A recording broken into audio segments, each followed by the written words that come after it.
Hi mga kamumays. Nandito ako ngayon sa Dolkin. Nagbisikleta mga kamumays.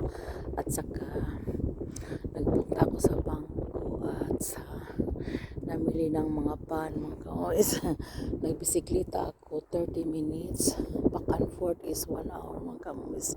Dito lang sa field sa Dolkin. That is Dolkin. That is the field here in Dolkin. At saka magbisikleta mga kamus. Lang ako, nagpahuway, nagpause and nagbidyo-bidyo dito mga kamus. At saka ay wala around Dolkin. That is the outside of Dolkin. Hindi na yung city mga kamus, kundi field dito mga kamus. At saka tingnan niyo mga mga kamus, mga hindi pa yun on ang tatlo, yung isa lang.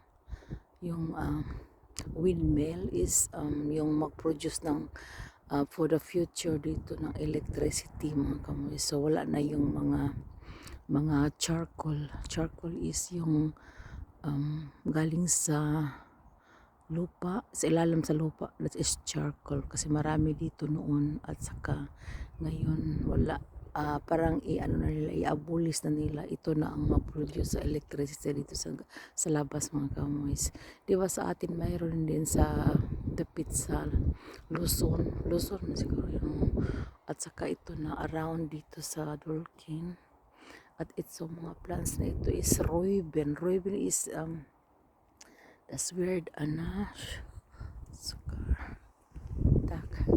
Das is an Reuben. For making sugar siguro yung kamoys or to feed the animals. Iano yun nila mga kamoys, I will tell you. Kung ito man ang para sa sugar, sabi nila yung maliit ako for sugar, for making sugar. Sa atin di ba palm yung tubo sa dito is ito mga kamoys. Giud mga kamoys. Sa atin ang mais din gipang old sa summer yung August pagpunta ko sa Pilipinas.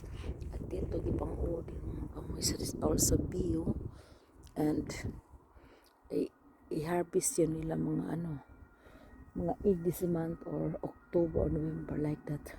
At saka tabunan yun nila ng mga kamoy. Yung mga fully sa field, around the field, and then ito ang i-feed sa winter sa mga animals. At saka dito ang around sa may train. Ano? Parang may train lalabas dito. Dito lalabas ang train ng kawis. Pag may train dito, wala na. At saka doon like that. This is Dolkin City there. Yung may simbahan, wala mong simbahan, so the simbahan is there doon sa likod. Doon ako sa simbahan sa kilid ng simbahan kanina mga kamulis. So that is Dolkin City. This belong to Fiesen. Dolkin City is the second small city from Fiesen. Fiesen is our city from Busheim. So Busheim is behind doon sa forest mga kamis. Yung mga forest doon. Doon ako malagpas. In the middle of the forest I will Porbay. Porbay is dadaan. Doon ako dadaan. May train mga kamis. Tingnan. Patungo yon sa Holland, Netherlands from Düsseldorf. Düsseldorf is a big city. We can pass also Mönchengladbach, yung palagi kong puntahan na second city. Not second city but a smaller city. But Düsseldorf is a big city here in the nearby our place.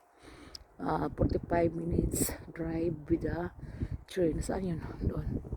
So, patungo yun Netherlands mga kamoys. At ito ang sasakyan ko rin. Dadaan yun sa place namin sa Busheim. Itong behind sa forest. Doon ang Busheim mga kamoys. So, ito. Maganda dito mga kamoys, no? Maganda ang fresh air. At saka magbisikleta.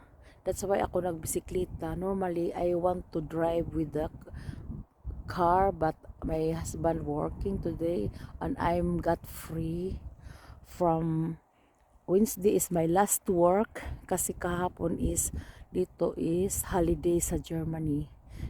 Tag der Einheit is yung pag-unite sa East and West Germany, mga kamoys. Ito ang ano nila, celebration, parang anniversary. Yung nag-unite sila last 1991, 1990s, I forgot. And that was also November, Tag der Einheit. Yeah. So mga kamoys, at saka tapos na siguro, iano ko lang, ikot ka lang dito. At saka sabi ko yung windmill, ito para electricity dito. Next time, maano na yon sila lahat, mga kamoys. Hindi pa lahat dito sa Germany, pero nag-start na siya sa amin. Ito na sa amin. Ito sa Dulkin pa yon, at doon sa likod, yung pinakalikod sa Paris, sa amin yun, sa Bosheim. Dito, Dulkin yung apat. Hindi pa nga nag-function yung tatlo nga, sa right side, tatlo. Hindi pa natapos, mga kamoys. Ito lang sa left side, nag-function. That is produced by the wind. Ikot-ikot yun sila, mga kamoys. Para ang wind nag-produce sa kanila. At saka ito ang mag-produce din sa electricity in the future. So hindi pa talaga for all, for the whole. So every region may mga ganon, or every place. Sa amin meron.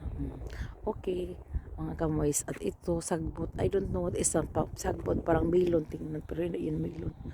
Ngayon, mga kamoys, today is sunny day, the first time of this month. October is sunny day. Kahapon uulan konti for September, sa 2 weeks sa September uulan. Ngayon pa lang nag-sunny day at saka warm a little bit. At saka nag-jacket na ako, mga kamoys, mukha mong jacket na ako. At saka nag-pullover. At saka nag-boots. Yung boots ko, mga kamoys. Ito ang boots ko. Tingnan.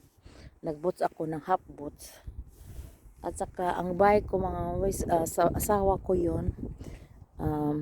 Pwede yun down and up and down, kasi mahaba para sa akin, kasi para sa asawa ko, sa ano yun, sa kumpanya nila, inutang, parang ano ba, hulog-hulugan nila sa pinakamura, parang gift din nila para sa trabaho daw, pero malayo man si asawa ko, 7 kilometer from home to his work. So kailangan siya need auto, need car.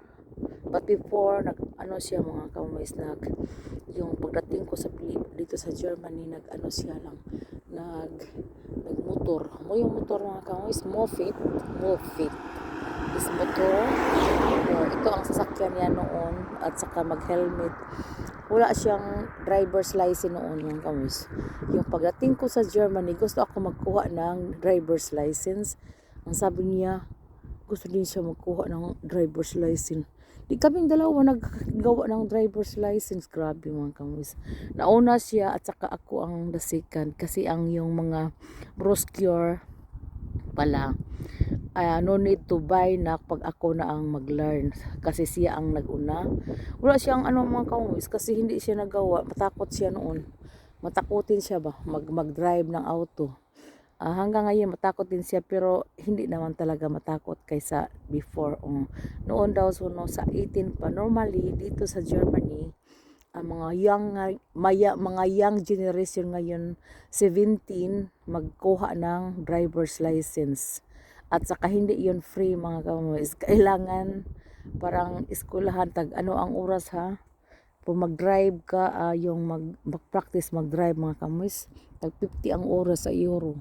At saka may theories yun. Kung makapasa ka ng theory, kailangan ka man ng unang-una magpaano ka, ano yun? magpa-enroll ka nga eskwela ka sa driver's license pagka mag-drive ng auto at saka magbayad ka ng how much ba yun? I forgot. Mga 1,000 at sa 1,000 o 500 lang. At saka with brochure. Pagkatapos mga kamumays, pag gusto mong, pag nakapasa ka na sa theory, kung naka-understand ka na sa mga ano, yung mga sign, yung mga sign nga, yung mga theory ang ma-learn. At saka, stop, like that, stop, yung pag saan ang left and right o kung alam mo na yun mga kamuis, pwede ka na magkuha ng mag-drive every day when you want or 3 times a day or 3 times a week.